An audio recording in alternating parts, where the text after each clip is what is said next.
ба хотири пешрафти давлати соҳибихтиёр ва ватани озоду маҳбубамон дар ин бинои тозабунёд зебо ва замонавӣ комиссарияти ҳарбии ноҳияи восея ки соли гузашта бо иштироки асосгузори сулҳу ваҳдати миллӣ пешвои миллат президенти ҷумҳурии тоҷикистон муҳтарам эмомалӣ раҳмон ба истифода дода шуд дар чунин шароити мусоид рӯзи 1 апрел чорабинии тантанавӣ бахшида ба рӯзи даватшаванда доир гардид.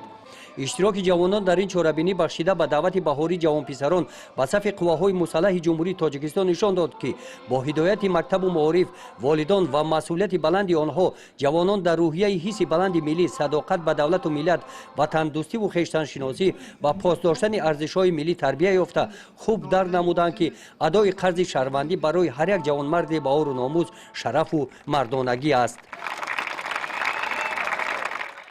дар қисмати расмии чорабинӣ раиси ноҳияи восеъ назди ҷавонписарон баромад намуда онҳоро ба муносибати рӯзи даъватшаванда табрик намуда барои сарбаландона адо намудани хизмати ватан модар ба онҳо барору комёбӣ таманно карданд.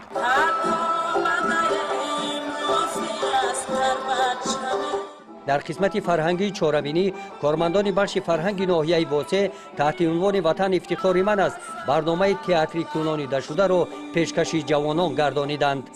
гузориши хоҷа аназриф худойназар зуҳуров аз ноҳияи восеъ барои барномаи иттилооти навид.